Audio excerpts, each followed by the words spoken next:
Hello there and welcome to another edition of Modern Retro Review, and today I'm going to be looking at a Sega Master System game called Lunar Skirmish. And as you can see, it's got a very nice presentation here with an opening set of cutscenes, quite amusing here as well. Done in the Japanese style, though it's not a Japanese origin game. The pilot there was offering to go nude because their suit wasn't ready. So yeah, we've got a number of cutscene type text things. Very much Japanese style. There's even a little bit of English in there, I think. A fierce battle is looming between civilizations, it says there. So as you can see, here's a title screen, Lunar Skirmish. Now this game in this video is a members choice video. I offered my members 3 different Sega Master System homebrew games to choose from, and it was actually a tie between this game and a game called Sushi Nights. Having played a little bit of both of them, I decided to review this one on this occasion, but I will at some point review Sushi Nights as well. So this was an entry into the SMS Power coding competition this year. As you can see, it was released in 2025 by MIK Games.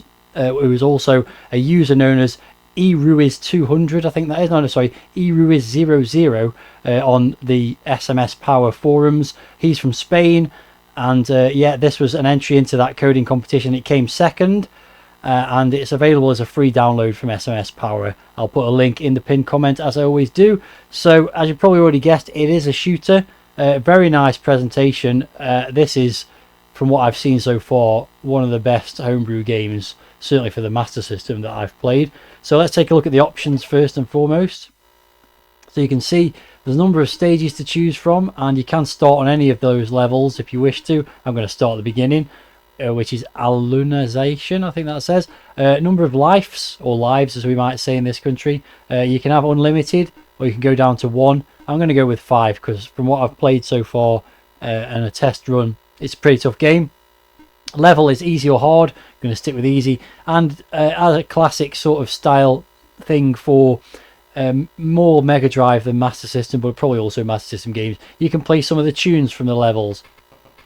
You can probably hear that in the background. But I'm just going to stick with the introductory thing. There's also a high score table. Let's have a quick look at that. There you go. It's got some famous names on there. Sonic, Axel, Rystar, Tyrus, Mario and Tails. Not sure what Mario is doing on a Sega game, but there we go. And so that's it. From here you can just go straight to starting the game. I don't know if there's anything else I want to say about it other than great presentation so far. Really impressed with the presentation.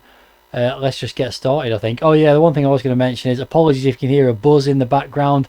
For some reason, when I play games on the Mega Drive and Master System and there's a lot of white on screen like there is here, you get a bit of a buzz in the background. Let's just get on with the game, shall I? And shut up. Well, I'm not going to shut up because I'm going to talk about the game. So, as far as I know, there's only one button, and that's the fire button, essentially in a shoot 'em up. So it's a horizontally scrolling shooter, Gradius or R-type style, very heavy influence from both those games, especially in this initial sort of sequence of enemies that come at you on the screen that are pretty easy to dispose of. But then straight away you get in, this is a very much an R-type style enemy, isn't it? Big robot firing at you, so you've got to try and avoid getting shot by him, and I've got to power up from shooting him. I think that's a shield. I'm going to assume it's a shield, I don't know. And then you go into an asteroid field, which is an unusual thing for so early in a game. But yeah, some fast moving asteroids that you need to shoot. Another power up there. That's giving me double shots, so double firepower presumably. There's a lot going on the screen. Quite hard to spot the bullets sometimes as well. You've got enemies now, gun emplacements shooting from the top and bottom of the screen, and not all of those can be shot because of the positioning on the big asteroids that they're on. So back to some more of these sort of drone enemies, which is slowing down a little bit there. But yeah, the bullets are quite hard to discern from the background, sort of stars shooting in the background at times. So that's a little bit tricky to get your head around when you first start playing. Ooh, I've picked up another power up, by the way, which is the classic orbiting drone, which is helping me out as well because I'm going to get another one now. It looks like the same thing again. So I've definitely got some kind of shields. Oh yeah, there's a bit of slowdown when there's loads of stuff on screen. But this is a Master System game, remember, not a Mega Drive one. It's pretty bloody impressive. There's a lot of nice use of colour. And then here you go down to the lunar surface, the surface of the moon. It's got some nice parallax scrolling. Another one of these enemies. Trying not to get shot by it. It's got a Gradius style, by the way. If you get shot, you lose all your power-ups. So I mean, this is really impressive for a Master System game. Nice range of colours, as I said. The scrolling is smooth. It does have a little bit of slowdown when there's a ton of enemies on screen. Another power-up there, three-way fire. So yeah, I mean, it's got all the makings of a real high-quality, horizontally scrolling shooter. You know, in as I say, the Gradius R-type vein. And here we go. Here's the end-of-level boss. First of the end-of-level bosses of many levels, but which I probably won't see. But so we've got different sequence of shots being fired by this enemy. You've got some that are straight at you, and some that are more sort of scattergun approach. I think it's not that hard to dispose of. Actually, you just need to. Basically, now I've got the three-way fire, I can just keep out of the way of it and just keep shooting at it, and eventually it will be disposed of, hopefully. There we go. On that note, it has been. So there you go, that was the first level finished. Didn't even lose a life. Yay me. On to the second level, which is very much R-type style with the backgrounds. And also the enemies on the top and bottom of the screen there. There's a lot of dodging has to be done here. Oh, and there you go. Yeah, basically it's a case of dodging through those areas, and now I've got no power-ups, so things are going to get a bit more challenging. And there goes another life. There's a lot going on. It really ramps up the difficulty quickly. And I've crashed into my own power-up. There goes another life. And with that, I've lost almost all my lives. Oh, and oh wow, there goes another life. I think that's going to be game over. Oh no, not quite. Whoa. So we're almost in bullet hell territory here. Although if you stay in this spot and don't panic, you might actually be in just the right place. Oh, there you go, and I've got through there. So yeah, I lost all my lives in quick succession there. And now we've got more horizontal scrolling, things to dodge. It's really quite impressive. It's hard. It's definitely hard. And it's one of those where you're going to have to get to grips with the different concepts that are going to come at you in the different levels. Some very narrow tunnels to work your way through here. Quite a lot of slowdown here. Ooh. Got a shield at the moment, so that's helping. But really, where am I going here? There's not much room to manoeuvre in these tunnels. That's my shield gone now. Tons of slowdown here. Which I have to say I didn't notice when I played it before. I'm playing it with the 60 Hz mode on my...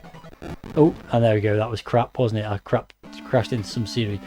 Playing it in the 60 Hz mode on my Mega Drive. And I have to say, when I played it before with the 50 Hz, I didn't notice. So maybe this is more optimised for PAL than NTSC. But there you go. So that was not a bad start, I guess, but what I'm going to do now is start on level 2, try and go through the tech passage again and see if I can get to level 3, or at least see the boss of level 2. It's that time again where I say thank you to all my channel members, whose names you can see here in my Supporters Hall of Fame. If you're enjoying this video and would like to join these fine folks and support my efforts, why not become a member yourself? For a monthly fee starting from just 99p, you can get access to the special membership perks shown on screen, and more besides. If you're interested, then please click on the join button below this video for more information. I could of course give myself unlimited lives, but I don't want to be playing it forever. But I feel with starting this level with no power-ups, certainly no speed power-up is the real problem, because, oh for God's sake, that was a terrible start. Yeah, without the speed power-up, you're in big trouble. And I'm going to crash into... oh, I didn't know I'm going to crash into that. Yeah, no speed power-up to try and get through there is almost impossible. And yet you have to be on the front foot on this stage, I think, as well. Position yourself quite close to the front rather than the back of the screen. With a speed power-up, it's not too bad. Let's see if I can position myself right here again. Yeah. There is just a spot. Oh no, he's got me. I was going to say there is a spot where you can just avoid them, but I didn't have the right spot this time. Anyway, I've got through that. Oh, that was close as well. Oh my god, I forgot they came from the top.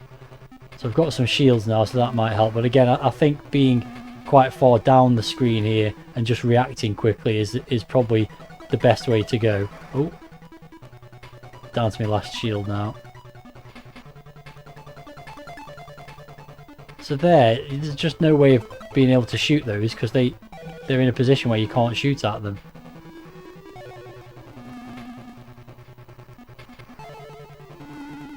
Getting a little bit further here, and I do still have one life left. It's not gone terribly well.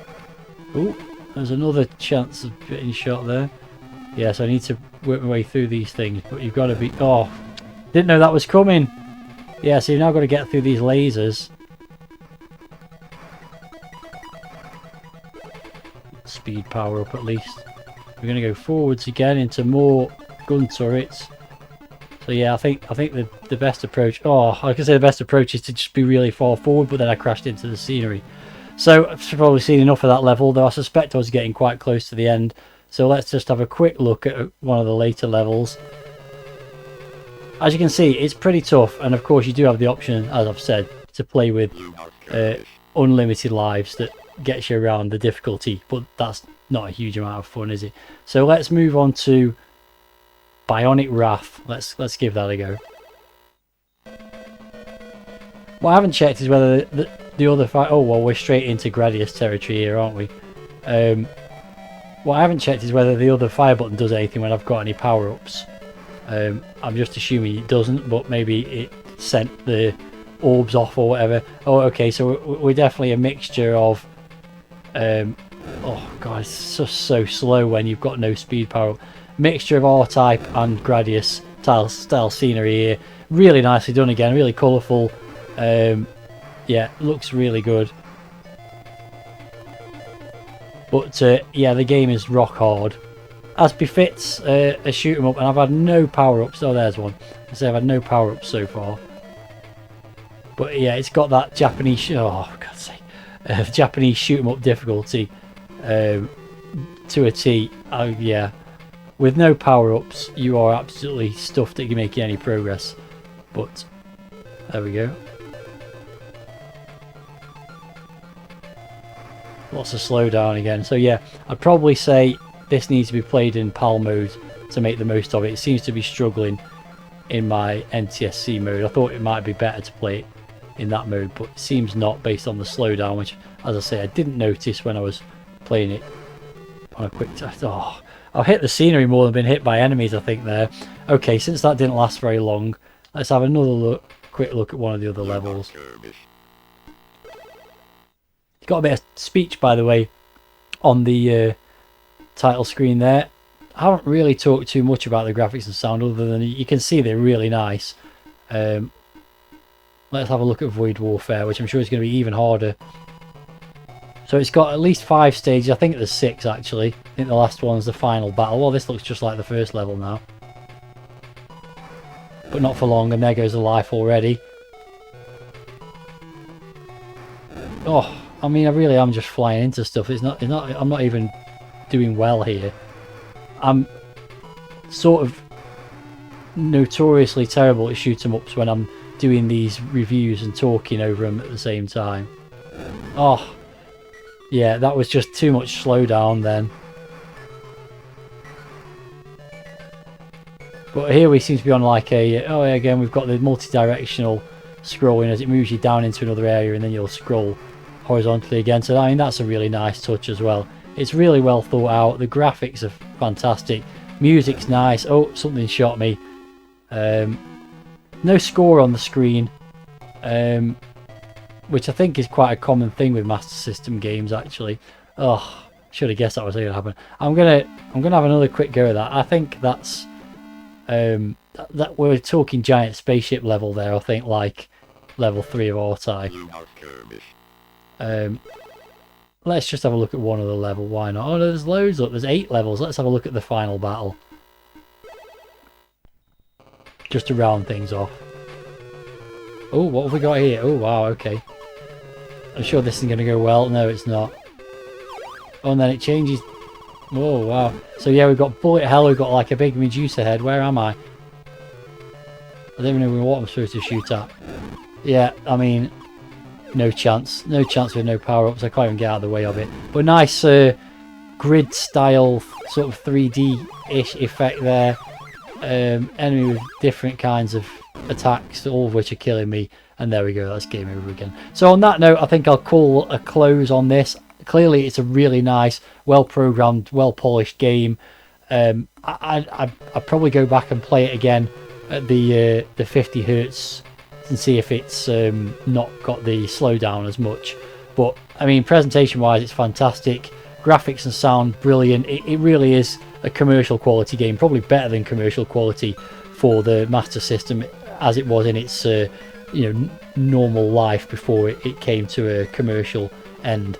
So yeah, really nice game. Definitely one I would play if you're a Master System fan and you like a bit of homebrew gaming. If you've got any thoughts about it, then please let me know in the video comments. And if you haven't got any thoughts about it, then at least give this video a like if you enjoyed it. So thanks very much for watching. I'll be back with another retro gaming video in the near future. And until the next time, see ya.